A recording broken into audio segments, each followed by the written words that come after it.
Mike Robinson shows how part of this is going to sound to players and how they're going to feel about this. And I don't know how important that is. It's not like a guy's not going to block for Russ because he doesn't like what he said in the offseason. It's not, but it does show that there's a third side to this equation that shouldn't be entirely neglected. Right, and you want to know he's bought in.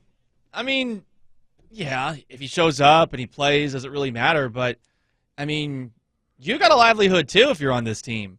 And if you're Jamal Adams, I think before you sign that long-term contract, you want to have a good idea about the future of this team with Russell Wilson versus the future without it. And that's just him. There are a number of other players that I imagine are looking at this situation through the same lens. How about DK Metcalf, whose contract is up in 2 years? So I think these are things that Russ is going to have to find a way to fix on his own. And I imagine that he will go about doing it, but I guess there's a chance that he doesn't. And that will be really awkward if that's the way he chooses to approach it. And I do think that there is something, too, with all quarterbacks in the NFL where they're a little bit removed from the rest of the locker room. And this is going to be, I think, an interesting moment for Russ when it comes to just that relationship that he has with the rest of the team. I don't think it's the end-all, be-all again, but I do think that if I were in his shoes, it's something I would want to take care of as soon as I can. What kind of superstar do you want to be? It's a question that somebody like Russ... Look, Russ is the most important player on this team. And that's true regardless of what he says or how he... Like, he's the most... His decision-making, what he wants and what he says and what he does is going to have the most impact on this franchise. What kind of superstar do you want to be? Because you see different examples of it, and quarterbacks are a little bit removed. I don't think Aaron Rodgers has the best relationship with all of his teammates. There have been different guys that have kind of, between the lines, complained, or in Jermichael Finley's case, like openly been about it. Like, he's rubbed guys. It's not unusual to have this, but what kind of superstar do you want to be? Because Russ has every right to say, hey, I want better protection. I want to be protected more. And that's going to have the repercussion of, yeah, maybe it pressures the team into addressing it. It's also going to make people feel that, like, you're elevating yourself above it. What kind of superstar do you want to be? Because you are the star. Like, that's completely within your... Tom Brady, in some ways, Brady's been the exact opposite of what Russell does. Because Brady screams at guys on the field. Brady absolutely tears into guys on the field.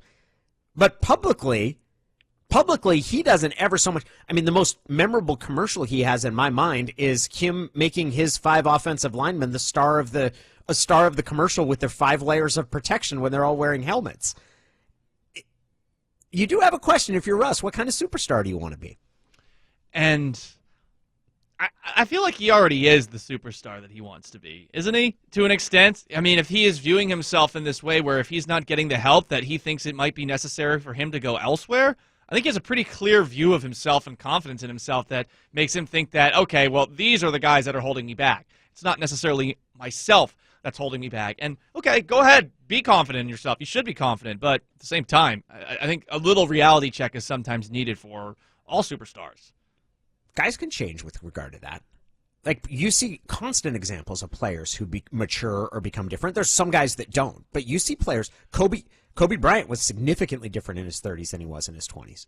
It's different because it's but the he NFL. Lost. He started losing, and there were injuries too that took place along the way too. Maybe not as significant as they were at the end, but right. I mean, I would imagine the losing phase for Kobe Bryant was a big reality check. Russ is not. Russ is yet to lose. You know, but he thinks he's losing. Right? Russ thinks he's losing. That's a fair point. Russ thinks he's losing right now. 12-4 NFC West champs. Right. And that shows a little bit, it's a reflection of his incredibly high standards. But there's also, look, any discussion of what is happening with Russ and why this is happening, I think devolves into amateur psychoanalysis of Russell Wilson, which maybe we're going to just have to put him on the couch later this week and try and figure out what's going on.